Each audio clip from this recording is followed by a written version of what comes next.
नमस्कार, मैं हूं प्रदीप कुमार। आप देख रहे हैं पॉलिटिकल आइडिया।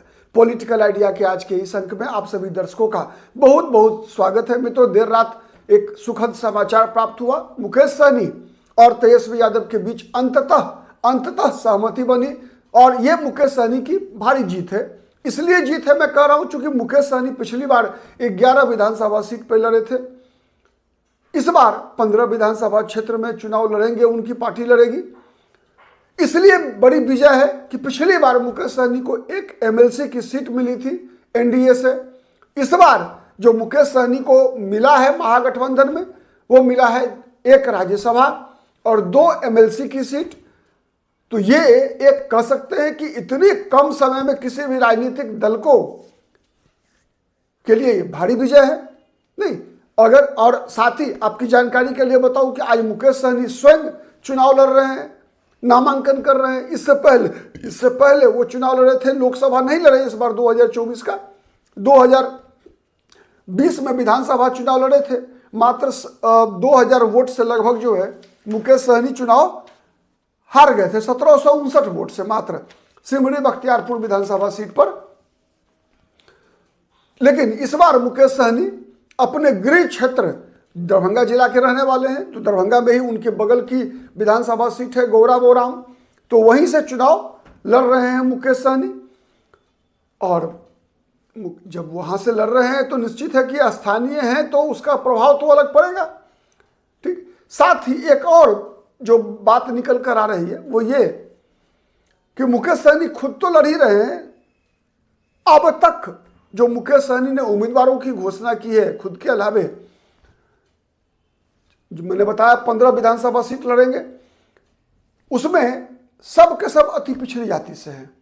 मुकेश सहनी स्वयं मल्लाह समाज से, बाल गोविंद बिंद भभुआ जो कि वीआईपी के प्रदेश अध्यक्ष है बाल गोविंद बिंद, उनको मुकेश सहनी ने उम्मीदवार बनाया है भभुआ विधानसभा सीट से। साथ ही औराई विधानसभा सीट से भोगेंद्र सहनी को उम्मीदवार बनाया है मुकेश सहनी ने।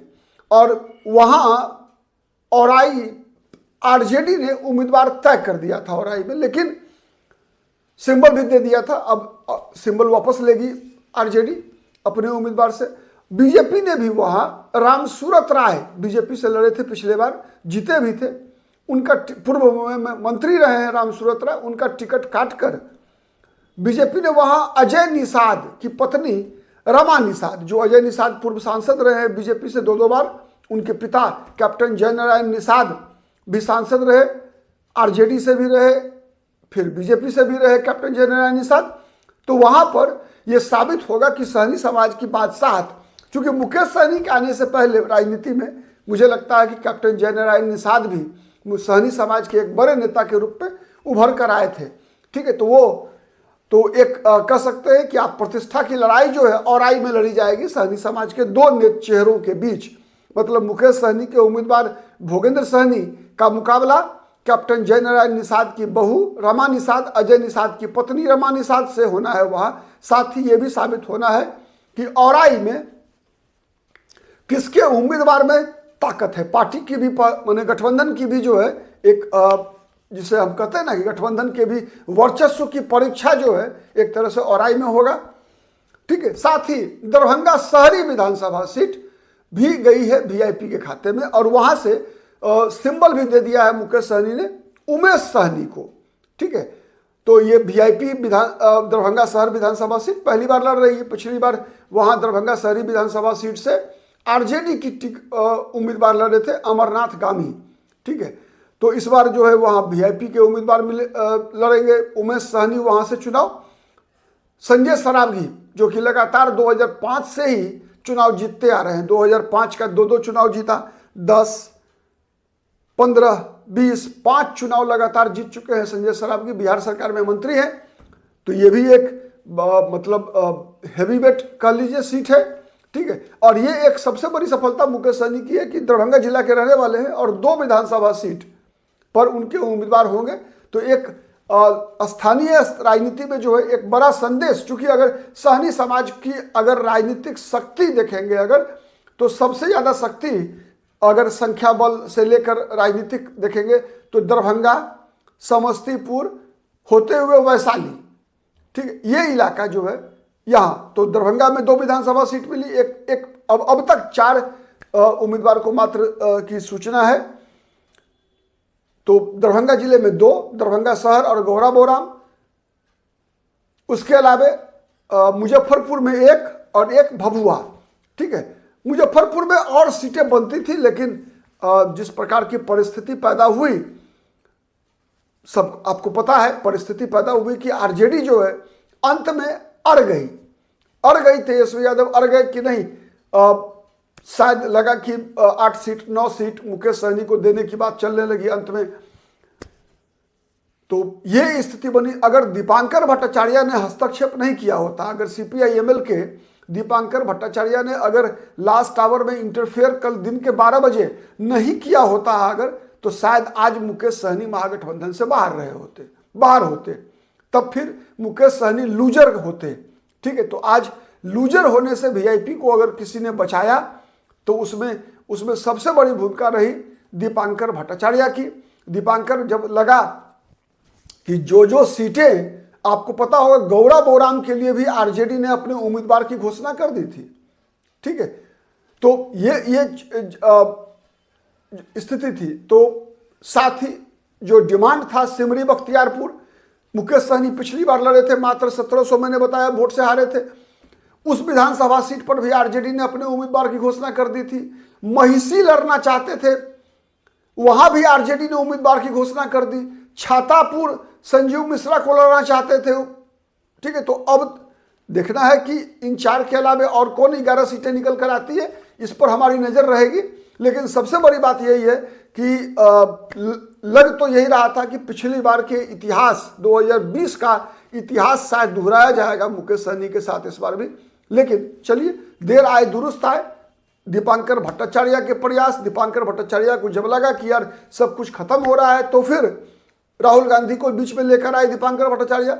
फिर राहुल गांधी ने लालू यादव से बातचीत किया, तब जाकर मामला जो है ये सलटा है। ठीक है, अदरवाइज आज जो है मुकेश सहनी इस परिस्थिति में फंसे थे जहां एनडीए की तरफ भी शायद रास्ता लगभग ब्लॉक हो चुका था और महागठबंधन में भी लगभग निकलने की स्थिति में थे।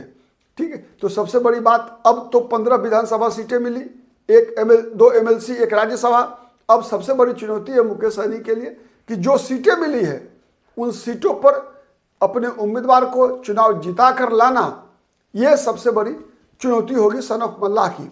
ठीक है, क्योंकि आने वाले दिनों में एक बात तय है कि जिस प्रकार की राजनीति होनी है बिहार में, उसमें अति पिछड़ा सबसे महत्वपूर्ण भूमिका निभाने जा रहा है। क्योंकि आप अगर केवल 1-2 चीज बिंदु में मैं समझाने का प्रयास करूंगा कि अति पिछड़ा कितना बड़ा फैक्टर बनकर निकला है।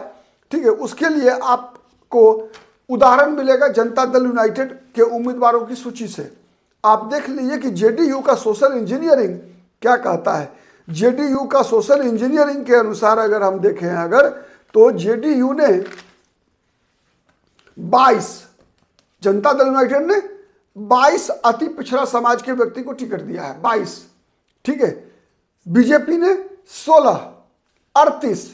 ठीक है, इसके अलावे 22, 16, 38। इसके अलावा चिराग पासवान की पार्टी से भी 5 अति पिछड़ी जाति के उम्मीदवार हैं। ठीक है, तो 22, 16, 38, 5, 43। ठीक है, 43। अब यह देखना है कि आरजेडी और महागठबंधन से अति पिछड़ी जाति के कितनी संख्या निकल कर आती है। रही बात उसमें सहनी समाज का भी, सहनी समाज के बीच अपने आधार को मजबूत करने के लिए बीजेपी हर वो प्रयास कर रही है जो कोई राजनीतिक दल कर सकता है। आप देख रहे हैं बीजेपी कितना मिशन मोड में सहनी समाज को अपनी तरफ आकर्षित करने के लिए लगातार अलग प्रकार की सोशल इंजीनियरिंग कर रही है। तो कई चेहरे बीजेपी ने तैयार किए हैं मुकाबले के लिए, मुकेश सहनी फैक्टर को न्यूट्रलाइज करने के लिए। अजय निषाद को दोबारा पार्टी में लेकर आई। राजभूषण चौधरी पहली बार सांसद बने, मंत्री भी बनाया बीजेपी ने। हरीश सहनी पहले बार MLC बने, पहले नेता विधायक दल विरोधी दल बने विधान परिषद में, फिर बिहार सरकार में मंत्री बने। तो ये जो बीजेपी का जो सोशल इंजीनियरिंग का प्रोसेस है उस प्रोसेस का मुकाबला महागठबंधन को करना है। और उस महागठबंधन में सबसे महत्वपूर्ण चेहरा अगर कोई अति पिछड़ा वर्ग का है तो वो मुकेश सहनी है। आने वाले दिनों में स्पष्ट होगा कि मुकेश सहनी पर लगाया गया ये दांव क्या परिणाम देता है। आज के लिए इतना ही, बहुत बहुत धन्यवाद।